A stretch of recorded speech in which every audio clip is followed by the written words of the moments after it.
Everybody, and welcome to what is our first post-cab press conference of 2024. I trust you've all had a chance to have a bit of a break and refresh and recharge after what was a very busy end to the last year, and frankly the start of this year will be no different. With me today is Deputy Prime Minister and Foreign Minister Winston Peters and also Defence Minister Judith Collins. Today we are announcing that we are sending 6 NZDF personnel to support any future military action against Houthi targets in Yemen and the Red Sea. This is in response to Houthi actions which threaten commercial shipping. Freedom of navigation is an integral part of New Zealand's national prosperity and our trade security. Our Defence Force has a long-standing role in supporting maritime security in our exclusive economic zone and throughout the world. Secure shipping lanes are integral to our national interests, and nearly 15% of global trade flows through the Red Sea. The Houthi attacks are disrupting supply chains, they're driving costs higher for Kiwis and causing delays to shipments that now have to round the Cape of Good Hope. More than 2,000 ships have been diverted from the Red Sea, and it is also hurting exporters trying to get their goods to Europe and to the Middle East. The Houthi attacks are illegal, they're unacceptable and they're profoundly destabilising, and we and our partners have made repeated calls for them to stop. The Houthi choose to defy those warnings, and indeed their attacks become even more indiscriminate. So it is a logical consequence that we join international partners in tackling this ongoing threat to security. More than 60 nations have been affected in at least 31 attacks by the Houthi on ships in recent months. And choosing to support action in the Middle East is not unusual for New Zealand. New Zealand has contributed to maritime security efforts in the Middle East and elsewhere continuously since 2013 to protect not only our vital national interests but also the international rules-based order. I'll now ask that Minister Peters and then Minister Collins pass some remarks to add to these comments. Winston. Thank you, Prime Minister, Minister of Defence. Our foreign policy goal is to protect the prosperity and security of New Zealanders. The illegal Houthi attacks on commercial naval vessels pose an economic threat to our trading nation by imposing supply chain costs for our exporters and importers. As a consequence, it also impacts the cost of living here. But clearly there are consumers worldwide desperate for essential ship products, including foods and medicines. This piracy threatens the existence of hundreds of millions of innocent consumers worldwide. More broadly, Houthi attacks on the Red Sea shipping lanes defy the international rules-based order. The United Nations Security Council thinks so, and so does the New Zealand Government. Freedom of navigation is a principle that goes to the core of our national interests. Thus, support for maritime security in the Middle East is not new. We have been doing so continuously since 2013 with the same goals in mind: defending lives, de-escalating tensions and restoring stability to the Red Sea. Now back to you, Prime Minister. Thank you. Thank you, Prime Minister. Thank you, Minister of Foreign Affairs. This deployment shows the New Zealand Defence Force stepping up to defend our national interests and support our international partners. New Zealand's support for international law, peace and stability is perhaps even more important given we are a small country at the bottom of the world. Our isolation means any international or intentional disruption of global supply chains will directly impact the lives of New Zealanders by driving up prices. And it's not just about that, it's about doing the right thing by our international partners and playing our part. Our personnel will support coalition forces in carrying out precision attacks on identified military targets. They will be at operational headquarters in the wider Middle East region and elsewhere, but they will not go into Yemen. The New Zealand Defence Force team will hold a number of roles at operational headquarters, but, as I'm sure you all know, we cannot go into these specifics for security reasons. But what I can say is our New Zealand Defence Force personnel are immensely skilled. They signed up to defend New Zealand and they're trained to do it. They're ready to do our bit and I'm extremely proud of them. Thank you, Judith. With that, while all three of us are here, happy to take questions around this issue, and then ministers will leave, and then we'll take the normal order of questions. Jason, are you able to give us a little bit more information? Granted, I know that there are security concerns. What exactly these 6 New Zealand Defence Force personnel will be doing? Minister Collins mentioned precision attacks. What exactly does this logistically mean? I'll let Judith talk to that a bit further. Right. Well, that requires It's obviously very much targeting based on intelligence information and other information of that nature. That's really all I can say on the matter. So will these personnel be intelligence personnel, or will they be combat personnel? They'll be there to provide the targeting and the precision targeting. They're not there to be involved in combat. So will they be involved in any combat at all? We're not expecting them to be. We're certainly not expecting that they will be going, and we've simply said they are not going into Yemen, so they're not there for that. They're there for targeting purposes only. Ministers, was this a response to a request from a particular body, and is this the most that was asked for or the least that was asked for, and by whom? Well, what I'd say to you is since November last year, there's been a series of statements from a number of countries around the world coming together to warn the Houthi that this is unacceptable. You saw UN Security Council statements, I think, early January and again on the 10th of January with a UN Council, Security Council vote as well. So there has been, a very much building pressure. We were asked by our American, partners whether we would consider sending some support there. We've obviously been right there from the beginning in terms of making political statements supporting, condemning Houthi action. And so this is the right response for us, which is to identify 6 NZDF workers. Will be under American command. Who will run the operation? Again, we're not going to go into the specifics of composition and location of that team for security reasons. But suffice to say, they'll be part of a coalition. Who will be running? They'll be part of a coalition of like-minded countries that will be working together as a team. These like-minded countries, they're all linked. Sorry, Benedict? These Houthi attacks, they're all linked to the war in Gaza at the moment, and they're trying to stick up for the people of Gaza who are being slaughtered en masse at the moment by Israel. Should New Zealand not be perhaps putting more pressure on the United States to support the ceasefire in Gaza rather than taking this action and supporting this military action? Well, can I say that's not the view of the United Nations? Yep. Dare I say it's not the view of China or, for that matter, Russia. So why is it your view? It's not my view, it was a question. No, it wasn't a question, it was a statement you made. They are doing this for that reason. And there are countless Muslim countries who do not follow that reasoning at all either. Why not pursue diplomacy here rather than sending it a defence force? We have made statements, and we've aligned with many other countries, making it very, very clear that the actions of the Houthi are causing huge pain and suffering. It is unacceptable. We have been a country, frankly, since 2013 that has been part of the combined maritime forces that has actually been ensuring that these shipping lanes actually are peaceful, secure, so that goods can flow freely throughout the world. This is the next step that is needed to underscore that actually this is unacceptable behaviour. We are a country that believes in the international law.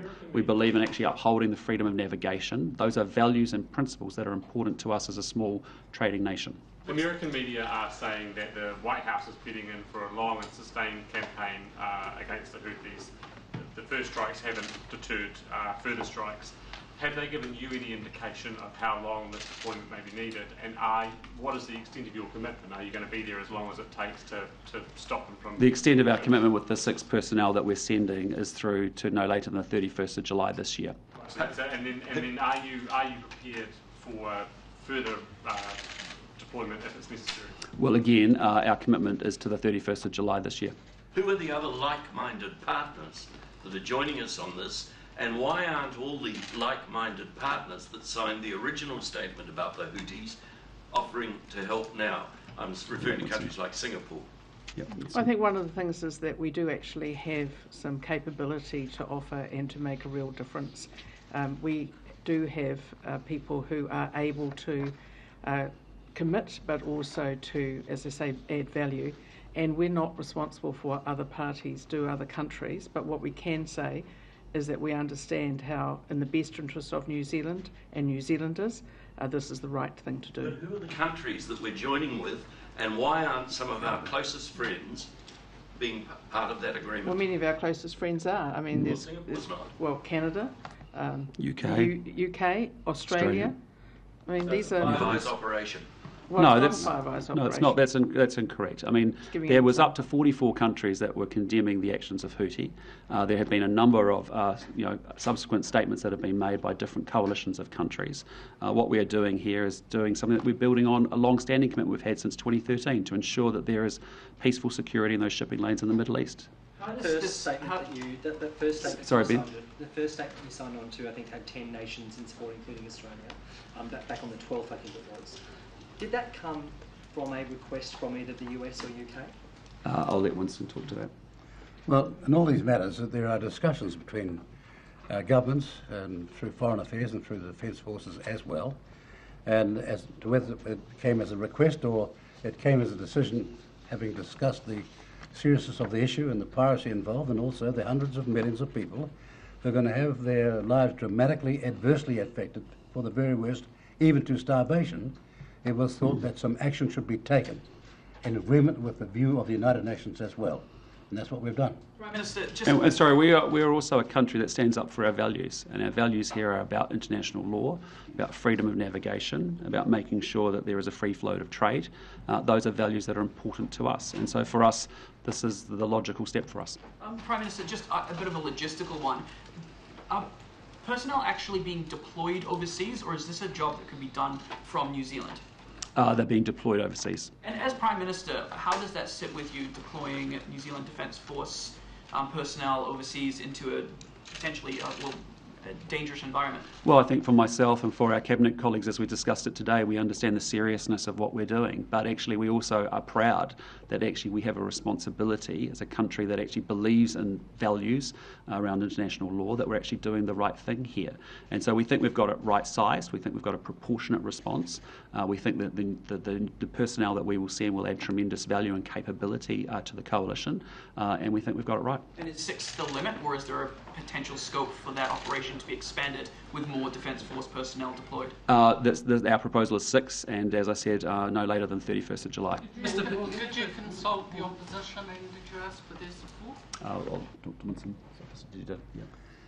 No, we didn't consult the opposition in that context because it was a position that they had already evidenced themselves some time back on these matters and some of the statements they've made. And it being a limited engagement and one of, over the last 30 years, of 21 engagements such as this on a larger or smaller scale, we did not think it was required for us to do that. Mr. Vickers, you tweeted today about comments coming out of the Israeli government. How viable is a two-state solution, in your view, given that repeated commitment from Israel? Well, it's our position as a country across different political parties over a long period of time, and of most other countries as well, and that's our view, and will go on being our view, and that's what we want the solution to be, and now. Can you clarify what language you found concerning from the Israelis? Pipa? Can you clarify specifically what language you're calling concerning from the Israelis? Well, it was rather obvious in the Prime Minister's statement that he did not see the two-state solution being viable. It was the bluntness of that statement which caused us to repeat what we've viewed and said for a long, long time. Given New Zealand's position, are you interested in exploring or considering at all New Zealand recognising Palestine as a state and developing that policy? Australia is doing the like. I beg your pardon? Are you considering at all, or would you consider the government recognising Palestine as a state? Well, look, you can make those sorts of theoretical, hypothetical statements as a government or by way of a question. But the problem is here, there's got to be a consigned, internationally recognised land for them. That's what the two-state solution means. That's the position that successive governments have taken for decades in this country, and it's still the position of the New Zealand government today. There it is. There are borders. Sorry, where's the question come from? Just, there already are internationally recognized borders for what the state of Palestine, what land the state of Palestine would occupy, so why not recognize it as a state? Because the Prime Minister of Israel made a statement that was to the contrary of that. That's why we made our statement. The President of Russia has made many statements about what Ukraine's borders are or aren't, and we still obviously recognize Ukraine as a state within its internationally recognized borders. Why not the same for Palestine? Well, if you want to have international discussion about geographical information and go back on the map of Ukraine, and it's a far greater map than it was, and is under the Russian definition of Ukraine today. But I don't think this is a part of the discussion at this point in time. It's a policy. The difference between the recognition of borders here. So there is a recognised border of Palestine. Why won't we recognise it as a state? One more time, it was the Prime Minister of Israel that said that he did not recognise the two-state solution, which other countries around the world do, and we were just reiterating our position. But further to that, I mean, there are a number of other countries that have been recognising Palestine as a state. It's seen elsewhere as a sort of a policy development that can contribute to creating a two-state solution. Do you see any room for that for New Zealand to do that? Well, we haven't recognised Palestine as a state because actually there isn't actually, I would put it to you, a functioning government there and an actual state in place. What we are very supportive of and continue to be very supportive of is the two-state solution. The comments by the Prime Minister of Israel, by other senior ministers, have actually been incredibly unhelpful, suggesting that they don't actually see that as a viable pathway forward. That is the only pathway forward here. We want to see a cessation of hostilities in that region immediately, but then for that to happen, we have to get to a permanent, sustainable ceasefire. For that to happen, we need to see both Hamas and Israel be able to get around the table and actually kick off the Middle East peace process, as difficult as that may be, with lots of complexity and lots of complex history in that conversation. So, for us, it's about making sure that we recognise this military action and military conflict is not going to bring peace in this region. What is important is actually generating the two-state solution and getting back into the Middle East peace process. Just on the deployment again, and sorry if I'm getting you to answer the same question that occurred before, but will those personnel be doing anything operational, boarding ships or anything like that? That's not what they've been deployed to do. Their deployment is around the precision targeting of strikes on military operations, and that is what their job is to do. So you're saying that our forces will be assisting the Americans to bomb Yemen? No, our forces will be assisting the Americans and others, such as the UK, to take out sites that are actually attacking peaceful ships that are trying to work through the Red Sea. This is a very important issue for New Zealand as a country that is most dependent on trade. This is absolutely crucial not only to our economy, but it's also, as the Prime Minister said, to our principles around freedom of the sea. And so that's why we're doing that. Adam? Sorry, Adam. Let's go, Adam. What branch of the NZDF are these 6 people coming from? From the New Zealand Defence Force, full stop. What branch specifically? What are you asking? Well, where? From the Defence Force. What part of the Defence Force? From the Defence Force itself. And I'm not going down branches. The Defence Force is the New Zealand Defence Force, which is why we have put that statement out. Would you categorise their role? Would you categorise just the last few conflicts that New Zealand has been involved in? We've either been involved in a peacekeeping or a training initiative. Would you define what these troops are doing as either of those? Well, I think it's really clear is that that's not actually a correct summation of what our troops have done in the past. They've actually been involved in some cases, dealing with very difficult situations that are not only peacekeeping. But I think this is simply nothing more than the New Zealand Defence Force stepping up and doing its part in a way which is very discreet, 6 members, including obviously rules of engagement and legal assistance with them, legal advisor. They're not going to be doing anything that I'm sure that we'll all be very proud of. Right, but the definition of the missions past have been peacekeeping or training exercises. That's what. I just put it. I just put it to you that I think it's an extension of what we've had, which is a long-standing history of actually defending, freedom of navigation. We've had a team in the Middle East as part of the CMF team, the Combined Maritime Forces, since 2013, making sure that these shipping lanes are secure and that commercial shipping is safe. That is an extension of what we're doing here. But what we've seen from the Houthi is actually totally unacceptable, and is important that we actually are putting the right team with the right resources and the right capability that New Zealand can bring to our coalition partner to make sure that we get the analytics and the targeting right, and actually do that under clear rules of engagement. And as a result, I think we should be very proud of that contribution. You see this deployment as an extension of the Israel-Gaza conflict, because the Houthis I have to say to you, I think you are absolutely wrong to conflate those two issues. We are standing up for values very clearly here about freedom of navigation. These are long-held beliefs of New Zealand for a long period of time. New Zealand has had engagement in the Middle East around peacekeeping and around making sure we have security in the Middle East, given how important it is to the world. And exactly that's what we're doing here. So this is about Houthis taking action indiscriminately on commercial ships that actually are impacting the world and going to cause a lot of pain and suffering around the world. And so we want to make sure that we can work with our coalition, like-minded partners, to stand up for the values that we believe very strongly in. And I think conflating the two issues is very unhelpful. Have you had official advice on the impact of pricing? Oh, sorry? Have you had official advice on the impact of prices of stuff as a result of this? Well, there's no doubt about it. I mean, in the sense of we have a situation where the Panama Canal is actually suffering drought conditions, and I think there's something like 35% of shipping volume is actually down through that channel. As a result, it puts even more pressure on the Suez Canal and also obviously the Red Sea.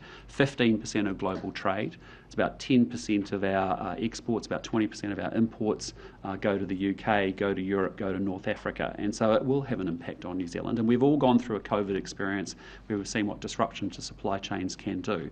And in other parts of the world where food security is a major problem, as Winston we talked about today in Cabinet, raised the point about the pain and suffering and the starvation and food security issues that are going to exist for many countries around the world as a consequence of this. Oil is worth less than it was when the conflict Sorry? began. A barrel of oil is worth less than it was when the conflict began. So, it's not showing up in prices yet.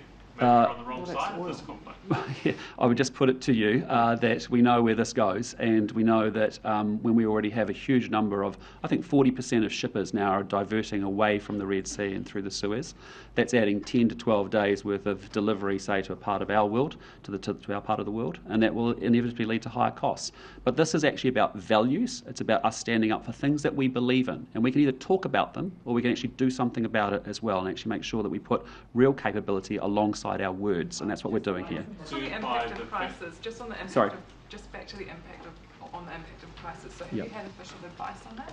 I haven't seen official advice on what the inflation impact will be, but we've all seen the impacts of COVID and what that did to a supply chain. We know what the risks here are, having seen previous examples in the past. Why do you think the Houthis are attacking the ships? Look, if you add 15 days to a ship's travel, yeah, enormous costs are occasioned to it. This is not a flippant matter. Hundreds of millions of people are going to be suffering as a consequence. They already are. And all the international evidence says that. When you say we got that advice, well, that advice has been running large publicly for a long, long time.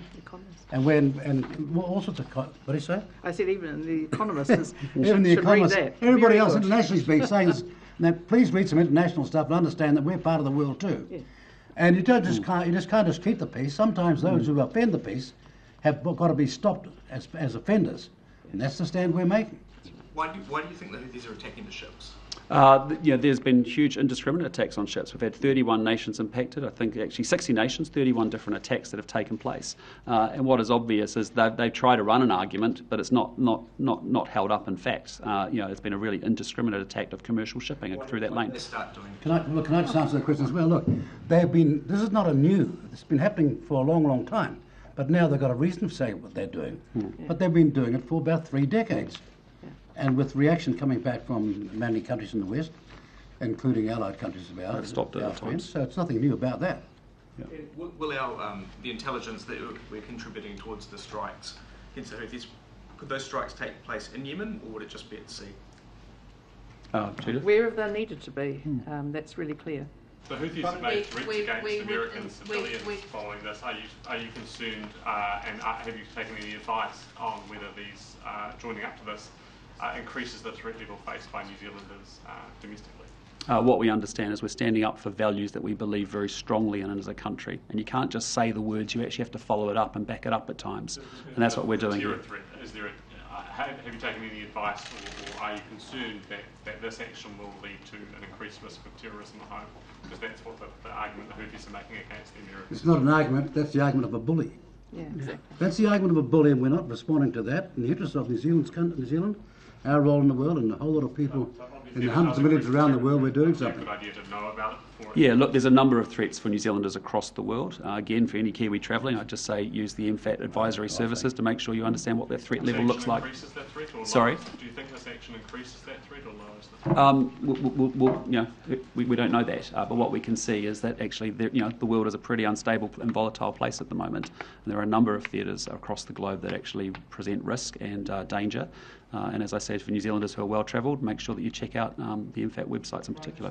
I was just going to move to the treaty questions. Right, so is there any last questions on sorry, Audrey? So Judith, the 12 currently deployed as part of the Combined CMF. Maritime Force, are they taking part in anything to do with this security operation? Not that anything other than what they're already doing now, so I'm not aware of any suggestion from Defence that they would be taking part in this other than what they're doing now. Yeah, they stick with the same mission that they've had. Right. Thank you, Judith.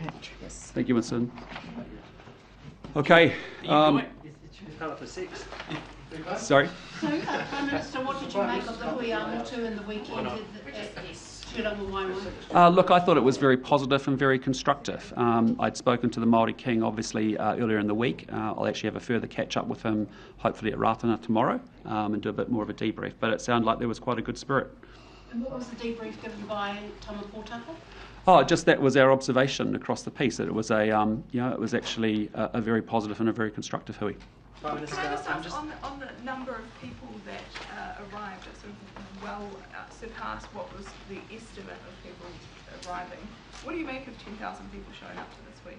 Well, look, I mean, I think it was a positive and constructive hui, as I said, in terms of an opportunity to discuss where are Māori going and what do they want to achieve and what are their ambitions and aspiration. And I think it was a very, very, very useful session. It's quite a significant amount of people, though, is it not? Sure, yeah, and it says that people care and they care about where Māori are going and what their aspirations and ambitions are, and that's what we really want to be able to talk with Māori about and what we have been talking about. In my meetings with one-on-one with iwi leaders, or whether it's been in small groups of different iwis and different Māori organisations, we've talked consistently now for over a year and a half about ways in which we can work together to deliver better outcomes for Māori. That's what we're going to be fixated on. What do you make of the leaking of the report into the treaties bill, the leaking of the report?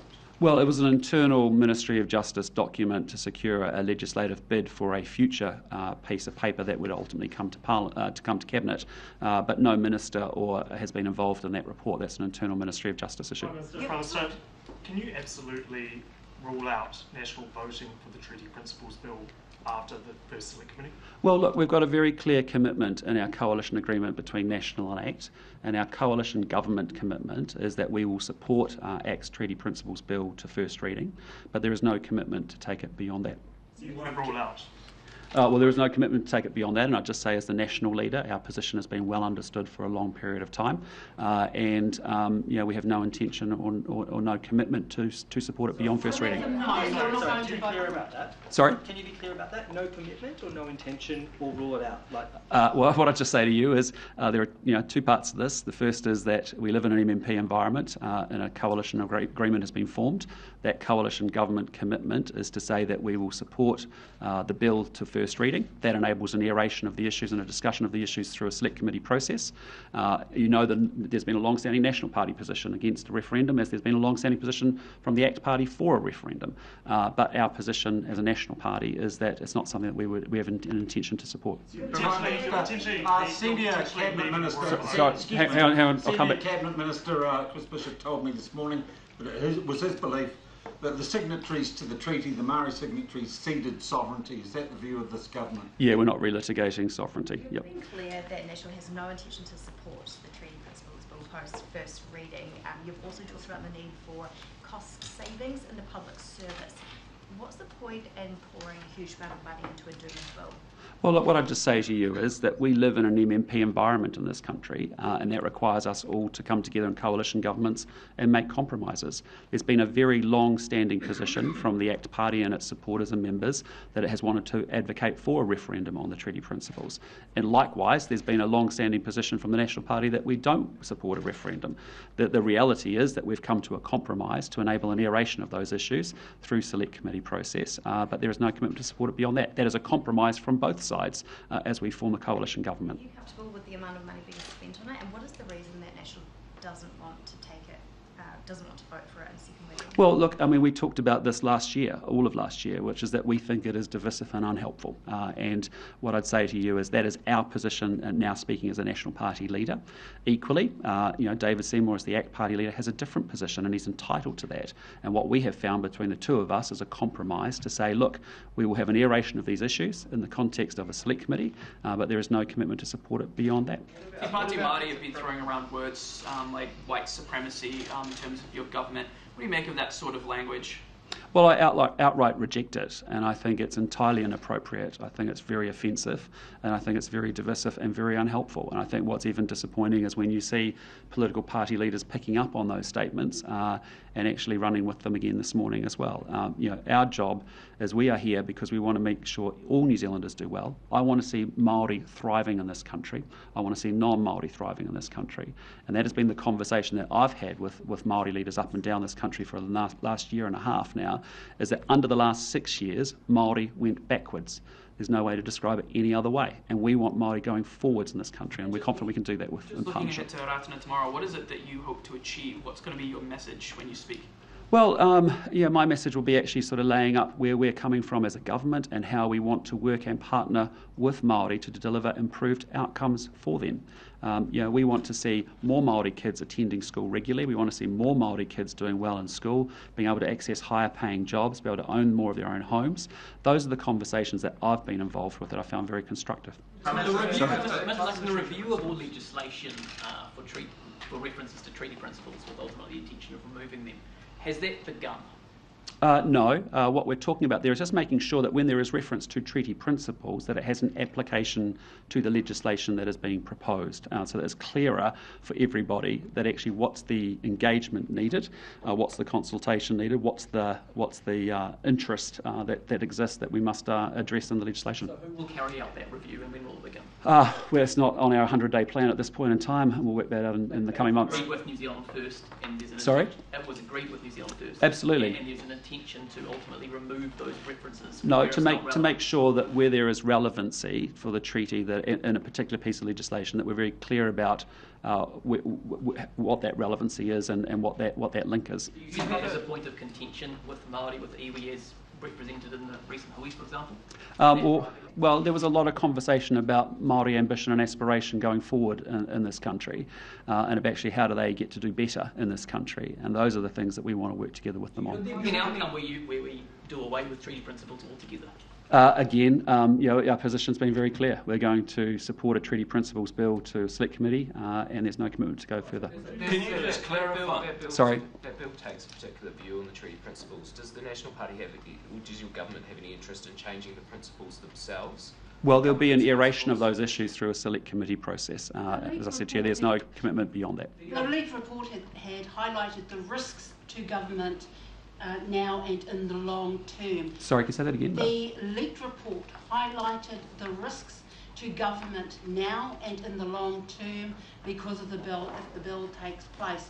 So will you be taking that on board, and one of the reasons why you're not going to support, or are you going to support, given... Well, I'll just say to you, the document that you're referencing was an internal Ministry of Justice memo that was sent to other departments in order, as preparation for, as everybody across all government departments at the moment, we're getting together what we call our legislative bids. Everyone's making their case for what legislation they want to actually bring, and then how we sequence that over the course of our term of government. And so that's really what that was about. I wouldn't say that those comments are representative of any one of our cabinet ministers in the cabinet. No, it was advice from an official within the ministry on risks to government. Yes, and it was a legislative bid designed from Ministry of Justice to talk to other government departments in order to secure a bid for a treaty principles bill to come as a proposal that Cabinet would accept and think about taking forward. Sorry, Adam? Minister Seymour said it was possible that a exposure draft might be put out before the first debate of that treaty principles bill. Would you support that?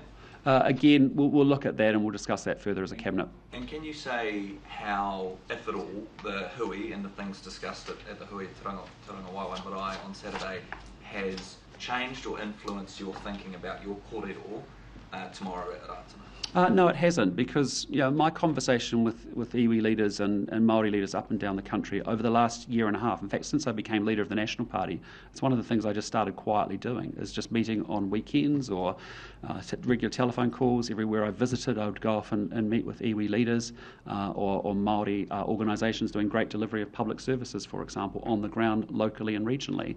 All of our conversation has been grounded in that we actually are a party where Māori have done well under national-led governments.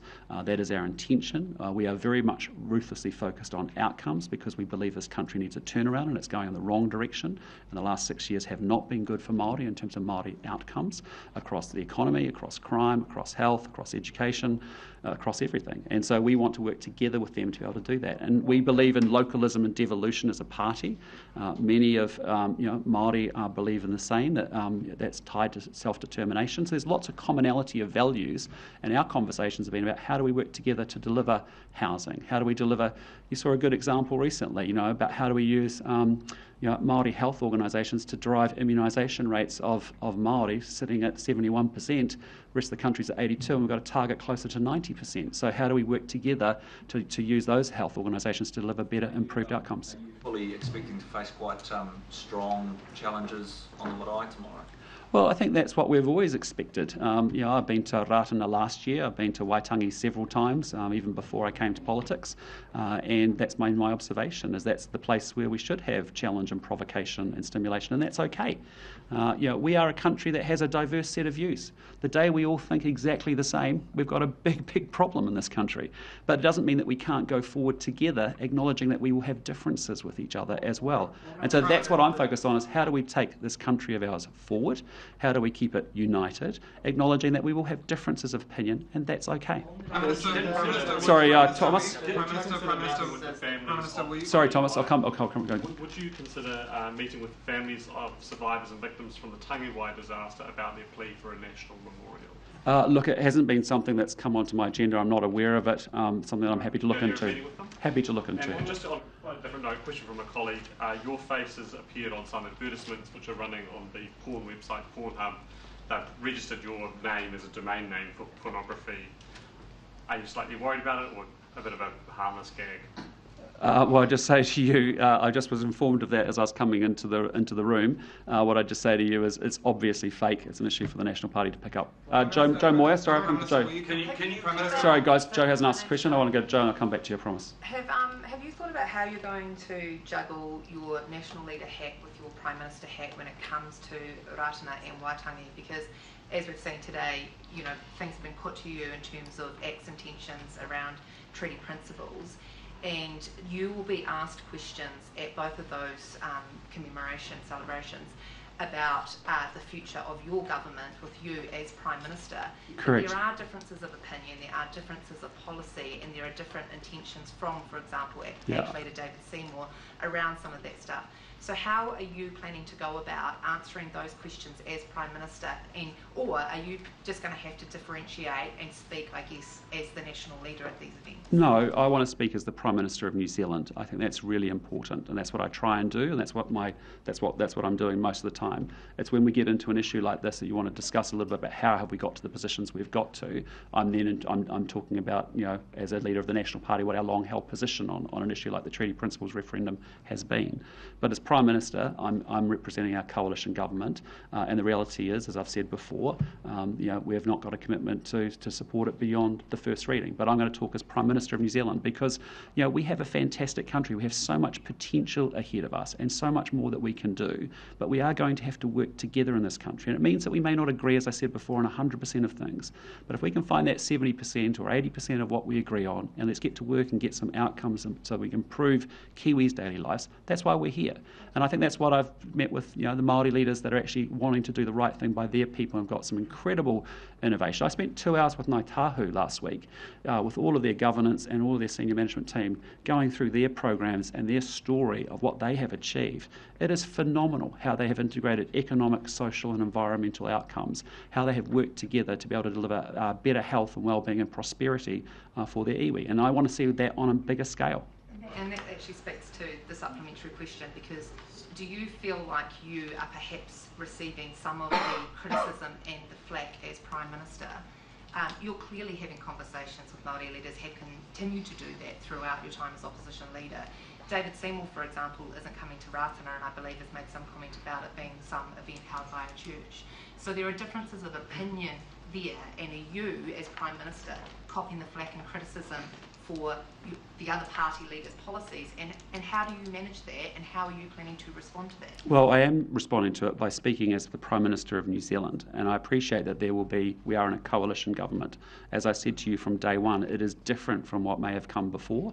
It means that we have three parties, we have three different, we have three party leaders, we have different personalities, we have different profiles, but what is important is that we are tight on the important stuff, and whether you're in the ACT Party, the New Zealand First Party or the National Party, all of us want to see improved outcomes for Māori. That is genuine. That is the motivation for why people have worked so incredibly hard before Christmas. It's why when you go and sit in a cabinet conversation, it's incredibly exciting, seeing the power and potential of that team discussing the issues that really are the things that need to move us forward.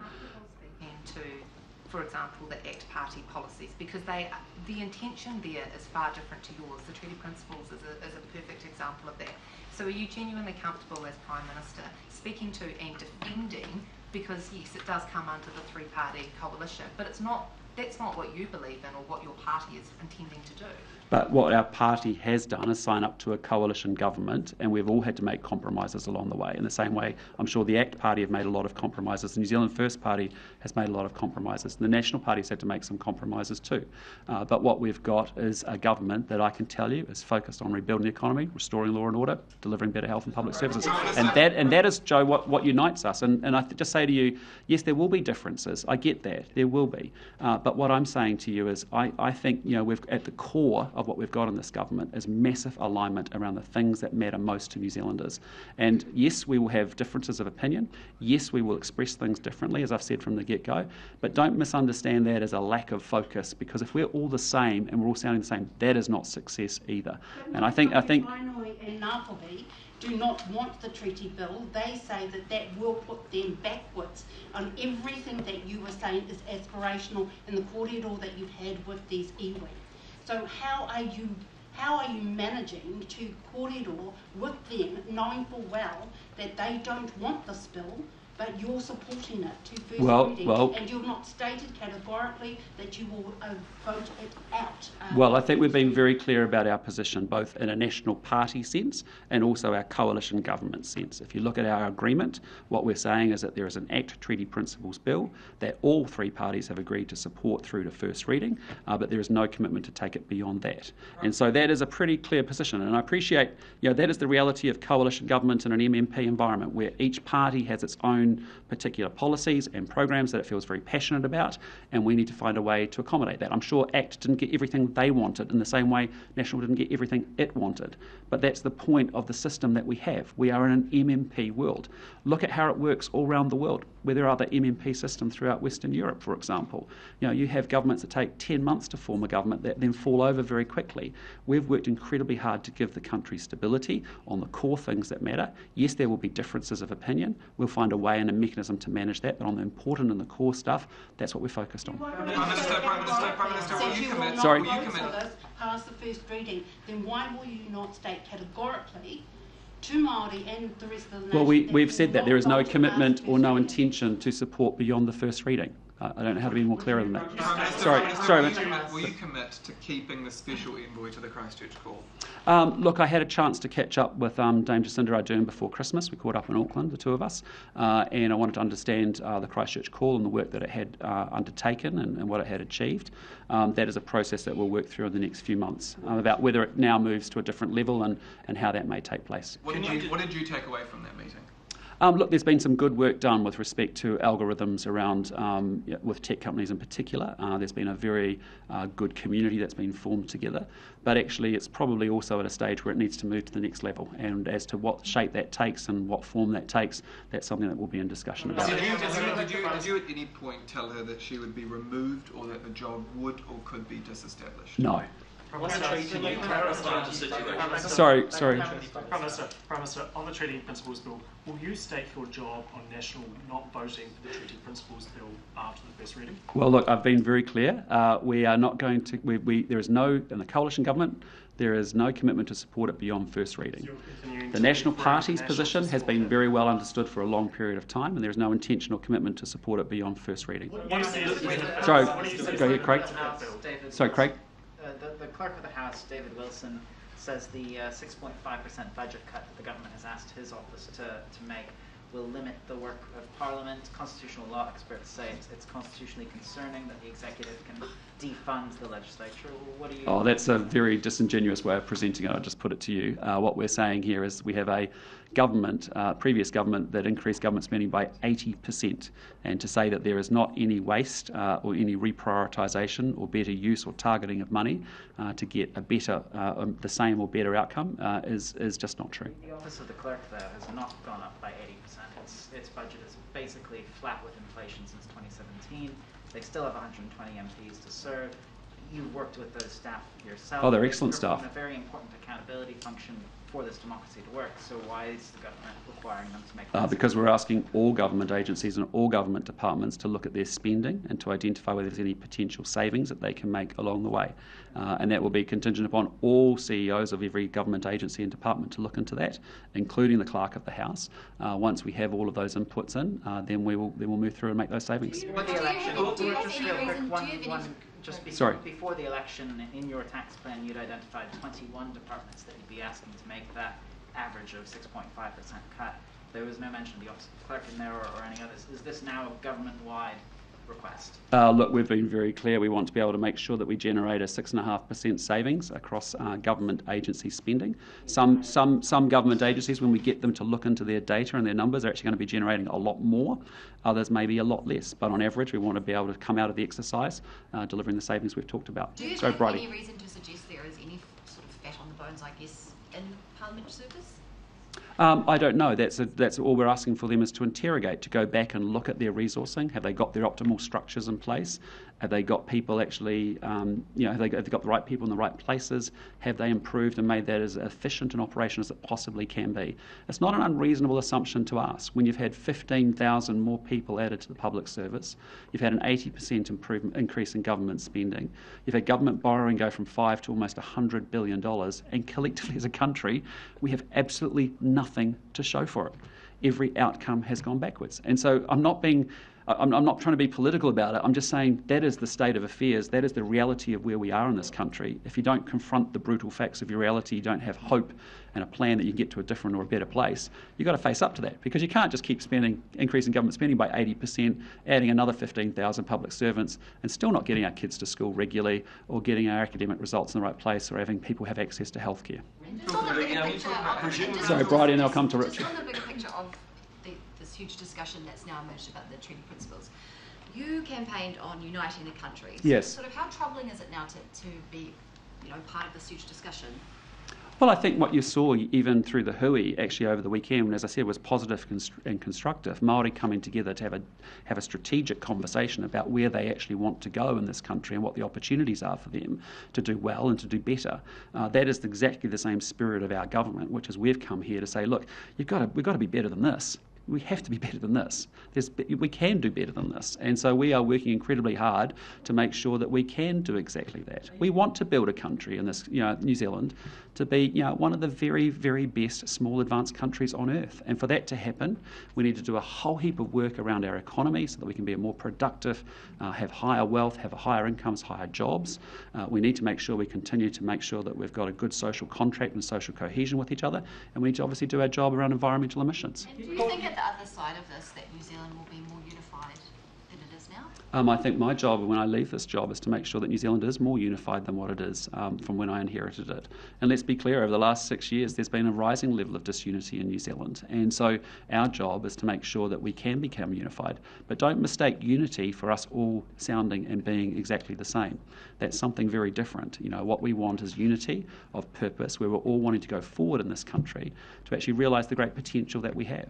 And I think something like 2040, 200 years since the birthplace of our nation is a really good rallying cry for us to start to think about, well, what kind of country do we want to be in 2040? How do we want that relationships to be with each other? How do we want our economy to be? How do we want our society to be? What do we want to be achieving in an environmental sense? So there's a lot of, that's exciting work, and that's what we've been enjoying getting into, and that's what we'll continue to do so, and we'll work with partners to do it. So just on confident you can shepherd this discussion through without things getting really harmful to New Zealand? Well, there will be strong voices on all sides of any debate that we have in this country. You've seen it already. We just had a conversation about public services. It's clear in Wellington here, there's many people that think, what we've got is fantastic. We've been doing swimmingly well, apparently, and delivering superbly well. Well, we disagree very strongly with that. We don't think that's the case. And so, there'll be strong differences of opinion, but don't connote that as that we're not unified or that we can't walk across the room and talk to each other, even if we hold very different views to each other. I just want to say to you, I've lived and worked all around the world, and what I watch is increased polarisation in many liberal democracies across the world. And we actually have a choice here in New Zealand to actually say we can hold different views from each other. We can be respectful of each other without throwing labels and names and language and words around at each other. But it requires us to walk across the room and at least have a conversation, even if we disagree with the other person, to do that. And if we keep that up, which is our Kiwi tradition and our New Zealand way, I think we can actually have a great future in this country and do incredibly well. Just on that, Prime Minister, I mean, you keep calling the Hui positive and constructive, and it was, definitely. But are you able to acknowledge that it was inspired by and mobilised because of your government and the policies that you're intending to put through? I disagree. I think it's also been a chance in my King's proclamation. No, in my conversations with Kingi Tuheitia, it's really an opportunity to come together as Māoridom and actually bring Māoridom together in a spirit of unity to align around what it is that they want, and for us to come together as a new government. It's an entirely appropriate time to say, okay, well, what do we need to do here? How do we solve a problem around Māori education? How do we solve a problem? Running it now on your terms, what they have said is that they are aghast at what this government is planning to do, particularly to the treaty. Can you not acknowledge that? I would just say to you, there were 5 breakout sessions over the course of the Hui. There was a range of topics discussed. One of them was around the treaty. I understand and hear the concerns around that, but I'm trying to be really clear about we are not changing the Treaty of New Zealand, Treaty of Waitangi. What I've said very clearly is we are not rewriting the Treaty of Waitangi. We are not unwinding treaty settlements. We're going to continue to honour them and make sure our obligations are fully held up. What we are saying is that we can work with the treaty, but it doesn't mean we're going to have co-governance of public services. It doesn't mean that we'll be undermining one person, one vote. We can continue to do that. So, my view very clearly is that, I hear the Hui conversation. I think it was very positive. It was very constructive. It's actually a good starting point for us to continue the dialogue to say, where are we going together and what are we going to do about it? Sorry, Richard. Just come back to you, I promise. There are presumably 2 aspects to the Treaty Principles Bill. One is the referendum, which you say you oppose. Yes. But there is also the question of redefining or defining the principles of the treaty, and the bill would do that. Would National be in favour of legislating to define the principles of the bill without a referendum? Our National Party policy has been no. So no principles legislation at all? Correct. The treaty bill, though, from a National Party perspective. The treaty bill, though, redefines the articles of the treaty. They are saying that chieftainship for all New Zealand to be maintained, as opposed to which null and voids the rangatiratanga. The kotahitanga, they state for all New Zealanders, as opposed to the kotahitanga advocated by Māori. So they have redefined the original intent of those articles that were also defined within a court system. So that is what they're opposing, and you are accepting those changes to that bill, which undermines what you're actually saying. What we're saying is we're committing to actually let an Act Treaty Principles Bill go to first reading in a select committee, where there'll be an aeration of those issues and a discussion exactly along the lines I imagine that you've just talked about now, and what we have is no commitment to support it beyond that. Okay, last question. Sorry, just last question. On the Christchurch call, what does it mean? What do you mean literally when you say moving to a different level? Well, what I mean is, look, it's 5 years since Christchurch, or coming up to 5 years.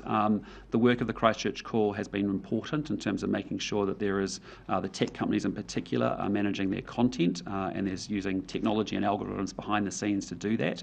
There's been some good success of actually stopping other events, but it's truly a global platform. And so the question for us is, like, well, where does it go to next? And so as a new government coming in, that's the questions that we're asking. And that started the conversation with Dame Jacinda the other day. Do you expect that future of the Christchurch call from a New Zealand perspective, that looks like not having a special envoy and not having Dame Jacinda Ardern involved? Again, we'll have those conversations over the course of the next 6 months with her and with the team. Is that your time frame? So when do you expect to make a decision on her role as special envoy?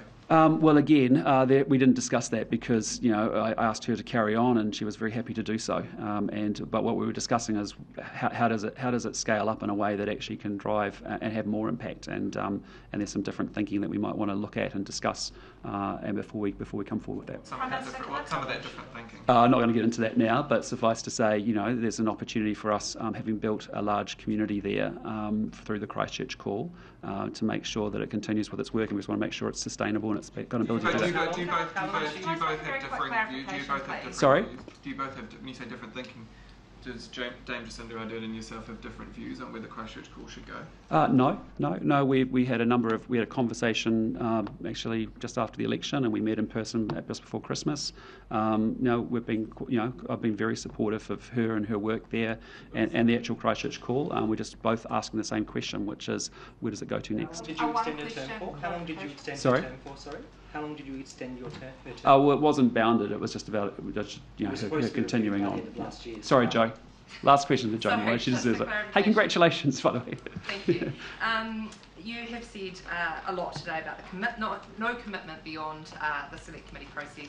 No one's going to make assumptions about the select committee process, and there could be a billion different things that come out of that select committee process. So you can't actually wholeheartedly rule anything out because you don't know what the select committee process is going to generate, do you? All I can say. That's factually correct. You don't know what will come out. All I can say to you very clearly is that we've got a coalition agreement. What it says is that we're going to support the Act bill through to first reading, and there's no commitment to support it beyond that. I don't know how it can be any clearer than that. You're not making any assumptions about what the select committee process will deliver, though, are you? Because that would be quite wrong. Correct. No, we want to have an iteration of those issues, and that's what we've committed to do. But as I said to you, there's no commitment to support it beyond that. All right, team. Thanks so much.